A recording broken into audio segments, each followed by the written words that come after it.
Good afternoon, good afternoon, good afternoon again, folks. Well, pardon me. Welcome to another episode of Spilling Tea. I'm your host, Tiffany Daniels. We are going back to that horrible world known as the JRC, but before we do the usual disclaimers, and no rant this time, straight to it. If you are unfamiliar with the Stop the Shocks campaign or the campaign against the troubled teen industry, you're going to find all the pertinent links right there in the description box. Please, in particular, take note of the article written by NeuroClastic, a small non for profit started by autistics for autistics. In it, they interviewed over 900 ABA professionals in regards to the JRC's so called behavior modification program. The Judge Rotenberg Educational Center doesn't want you to read that article so much. They threatened NeuroClastic with a defamation lawsuit if they did not remove it from the website. Well, folks, NeuroClastic refused, so you know the drill. Please read the article, share it on all your social media. Also included is NeuroClastic's public statement in regards to the defamation lawsuit threat, as well as a link to their GoFundMe. We are crowdfunding just in case the JRC ever actually does see through with their threat. All right, folks. Trigger warning one. When we discuss places like the Judge Rotenberg Educational Center and Agape Boarding School for Boys, you're going to hear vivid descriptions of and catch clips of surveillance footage of people with mental health issues and disabled people being tortured and abused. If you got young children present, please use your headphones. Trigger warning two. This channel is not not for kids for a reason. We use profanity on occasion and speak on dark subjects. If your child is 16 and younger and they're watching this, very obviously, parental supervision is advised, all right? Okay, so final comment for today. And then I am vegging and doing nothing. It's time to read Lord of the Rings, and I'm going to be in that book all day. Make me some green tea. It's going to be awesome. All right. One comment argues that the FDA misrepresented the findings of Reference 35 regarding the risk of undesirable replacement behavior, given the statement in the article. Our experience suggests that once most SIB has been eliminated, especially if it was deliberately replaced by new desirable behaviors, favorable qualitative changes took place in the behavior of the patient. Oh, Jesus Christ, you're dumb. They deliberately ignore the fact that masking exists because it doesn't suit their narrative or line their pockets, does it? Let me explain it to you how it works, particularly for those of us who grew up not so great, right? Let me explain to you how this shit works. When we understand, and yes, folks, we're an intelligent group of people, no matter what Autism Speaks tries to tell you. We all are intelligent folks. We know what's going on around us. When we wrap our brains around the fact that we are being brutalized, our objective then becomes to find out exactly what is it that you expect to see. The reason we do this is so that we didn't have the building blocks to form and create and craft a mask for you. Very similar to what actors do, actually. We will then wear that mask every single time we have to be forced to interact with your psychotic ass. Because we can wrap our brains around and understand the concept that if you will show you what you want to see, that maybe the torture will stop.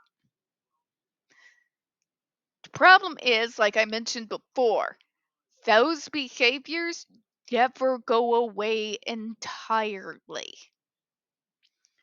That is why this form of treatment, it's not just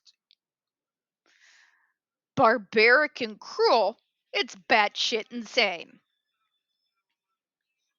You can't violence the self-injurious behavior out of us.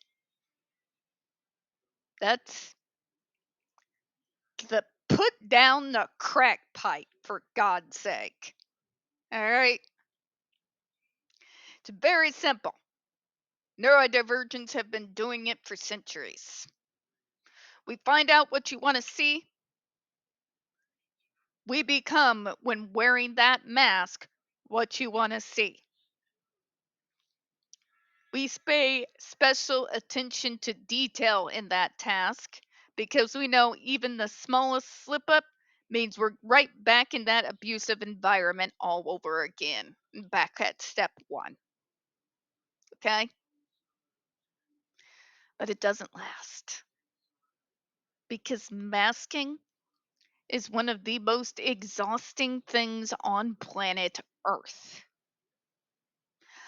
I don't have to mask as often in public anymore these days. I'm a call center jockey that works from home. The special level of hell that used to be when I had to do that in physical person was I had to wear essentially two masks at the same time constantly.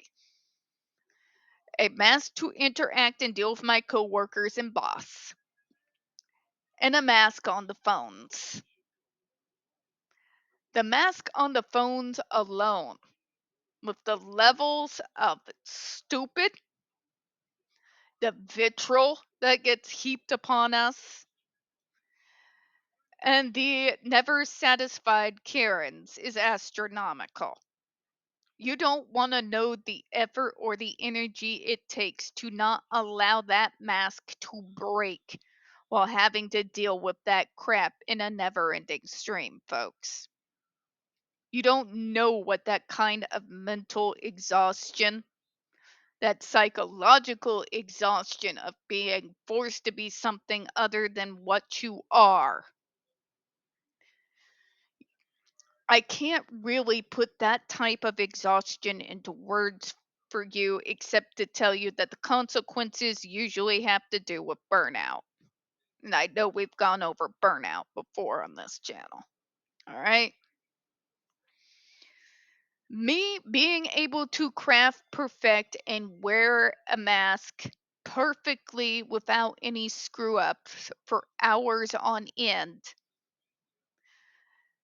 does not mean that, well, we've obviously been successful and you're cured enough to be out in society. No, it's not what it means. I'm still autistic. When I take that mask off, I'm still autistic as fuck, much like you all see me on this channel. All right? That doesn't go away. The self-injurious behaviors I can mask away for hours on end, even when in the midst of a traumatic situation I can't get out of, when I feel like it is most important to not make the smallest slip up because God knows what will happen if I do. It means I'm going to wear that mask long enough until I can get to a place where I feel like I am alone and safe. And when that mask comes out, what do you think happens, folks? Tell me, what do you think happens? Yeah. All right. Yeah, that's what happens. The fact that these idiots, and it's not just JRC, they're just the most insane. But the fact that the medical model believes that because you can wear a perfect mask that they can't tell the difference except by knowing your medical records, that you've done a mask that well, does not mean that, well, obviously the violence is working. Obviously, the violence is forcing me to find some type of survival mechanism, the same as any other survivor. The only difference is our abuse is targeted because of literally how we were born. All right? When that mask comes off and we are no longer in public and beholden to your neurotypical insanities, or having to endure the absolutely mind numbing stupidity of small talk. Yeah, the way it happens. Yeah. So this idea of that the JRC's trying to push, but it goes down to zero, means jack shit. Okay? Because that's not how PTSD or the fallout of having dealing with trauma when you're neurodivergent works. Especially when you're in a situation where the treatment program at no point focuses on what's triggering the behaviors.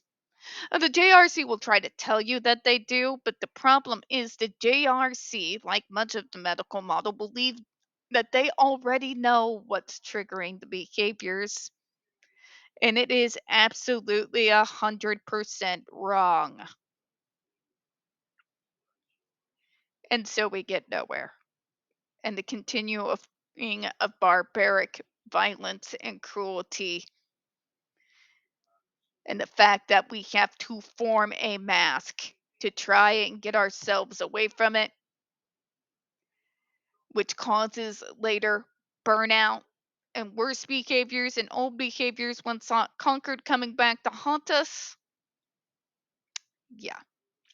We're going to close out on that one, folks. We don't get very many views on this channel. The few we do tend to get removed from time to time. Please don't forget to hit the like button, hit subscribe, and don't forget to hit the comments. I appreciate your time. As always, folks, we here at Spilling Tea do hope you have a good one. I'll see y'all tomorrow. Bye-bye, everyone. It is veg and Lord of the Rings reading time. Get some green tea. It's going to be awesome. Bye-bye, everyone.